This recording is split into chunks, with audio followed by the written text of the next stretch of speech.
Bonjour, mon nom c'est Patrick Simard, je suis un Québécois qui vit en Espagne et au Portugal depuis plus de 23 ans déjà. Et je suis ici pour vous parler d'un voyage qui me tient à cœur, Merveilles d'Espagne du Nord, que j'ai concocté pour Voyage Louise Drouin. Un voyage qui se veut un autre regard, un autre visage de l'Espagne. Un voyage grandiose, gastronomique, luxueux au niveau des logements qu'on aura. Et surtout, vraiment un voyage authentique, un voyage au cœur de l'histoire, de la reconquête espagnole, au cœur de ces petits villages, au cœur de toutes ces petites particularités, de ces fromageries, de ces vignobles, etc., qui nous permettront vraiment d'avoir un autre visage sur l'Espagne. C'est un voyage qui va débuter et terminer à Madrid. Et ensuite, qui va se diriger vers la région de Salamanque en passant par un très beau palais, le Petit Versailles espagnol avec des magnifiques jardins, des jardins à la française, puisque aujourd'hui, le roi espagnol, c'est un roi de descendance française. Alors tout ça, on va comprendre un petit peu plus le pourquoi et comment c'est arrivé.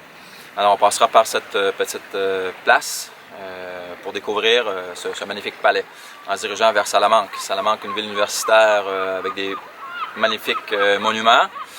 En quittant Salamanque, on va déjà découvrir une partie de la gastronomie, une partie des étapes gastronomiques que je pourrais mieux décrire, puisque c'est un voyage qui se veut aussi une découverte au niveau de la gastronomie. Puisque le Nord, c'est réputé pour avoir des très bons produits du terroir, des excellents vins, tout est naturel. Alors, par rapport à toutes nos étapes qu'on fera, nos étapes monumentales, bien, je crois que ce sera important de vous faire découvrir toutes ces petites choses-là. Et justement, en quittant Salamanque, on découvrira les premiers vignobles qui feront partie de notre voyage, mais aussi ce vignoble-là qui fait partie d'une histoire très importante au niveau entre le Portugal et l'Espagne. Alors, vous en connaîtrez un petit peu plus quand vous ferez le voyage. J'espère vous avoir en nombreuses personnes qui viendront faire un voyage avec nous. Et voilà, alors en quittant Salamanque, on fera cette belle étape gastronomique-là. Ensuite, on va se diriger vers la Galice. La Galice, une région qui a énormément d'histoires reliées aux Celtes. Bien sûr, l'Espagne du Nord, l'Espagne verte, les Celtes font partie de tout ça. Et la Galice, bien, c'est un monde entre le chemin de Saint-Jacques-de-Compostelle et aussi le monde qui sont superstitieux. Alors, des histoires de sorcières, etc., bien, on entendra parler. Je vais vous en rencontrer parce que ça fait partie vraiment de la Galice. Alors, notre premier contact avec la Galice, ce sera Ayaris, une magnifique petite ville qui a gagné plusieurs prix au niveau de l'Europe, au niveau de sa reconstruction. On pourra même peut-être l'appeler la petite Saint-Jacques-de-Compostelle avec de très belles petites églises romanes, des ponts romans également. Vraiment quelque chose de magnifique et surtout on a un hôtel extraordinaire qui fait face à toute cette petite bourgade-là d'Ayaris, ce qui sera notre point de départ pour découvrir tout ce qui est les rives sacrées. Les rives sacrées, c'est une région qui comprend le plus grand ensemble d'églises romanes et monastères. Bien sûr, on ne les fera pas tous, hein, c'est pas ça le but. Le but, c'est vraiment faire découvrir chacune des régions de cette belle grande Espagne du Nord. Et la rive sacrée, faut que ça fasse partie de ce voyage-là. C'est un domaine historique magnifique et surtout des paysages vraiment qui vont vous laisser bouche bée. On aura la chance, avec un petit autobus, pour sillonner toutes ces petites rives-là, afin d'avoir des plus belles prises de vue et des plus beaux coups de vue hein, sur cette petite falaise, ou ces petites et grandes falaises-là qu'on aura dans la région des Rives Sacrées. Ensuite de ça, on va quitter l'intérieur de la Galice pour aller rejoindre la côte atlantique parce que la Galice, c'est bien sûr autant ses terres intérieures que ses côtes atlantiques où on a bien sûr tout ce qui est les fruits de mer, les poissons, etc. qui vont nous faire connaître la belle région de la côte de la Galice, la côte ouest, la côte atlantique. On fera un arrêt bien sûr à Saint-Jacques-de-Compostelle. Saint-Jacques-de-Compostelle que beaucoup d'entre vous connaîtrez. La ville ou la fin d'étape du chemin français de Saint-Jean-de-Compostelle, mais qui est bien plus que ça. Alors, on découvrira Saint-Jacques-de-Compostelle et ensuite, on va se diriger vers la communauté autonome des Asturies en traversant encore là des paysages vraiment extraordinaires. Je vais le dire souvent, extraordinaires, parce que j'ai eu la chance d'avoir quelques Nord-Américains qui sont venus découvrir ce territoire-là et c'est toujours wow, c'est toujours mais pourquoi que c'est pas si connu? Alors c'est ça. Alors vous avez la chance de participer à un voyage 5 étoiles avec Voyage Louise Drouin, un voyage qui va sortir de l'ordinaire, mais en même temps qui va vous faire connaître aussi l'architecture classique, l'architecture gothique, romane, etc., que vous pouvez retrouver dans d'autres régions d'Europe, mais ici qui fait vraiment partie de la reconstruction de l'Espagne médiévale. Alors ce sera ça qui fera partie aussi de notre voyage. Alors, les Asturies, la Cantabrie, on va découvrir des sites naturels d'une beauté extraordinaire, les grottes de Soplan, par exemple, et les pics d'Europe. Alors, ces deux éléments-là, pour quelqu'un qui vient faire un voyage en Europe, devrait absolument faire un détour pour découvrir ces deux endroits-là. Et dans le voyage de Louise Drouin, bien, on aura ces deux étapes-là. Quelque chose de sublime.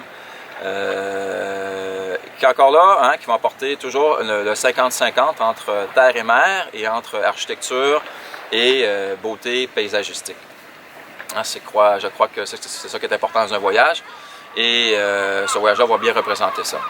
Par la suite, on va se diriger vers les Pays Basques.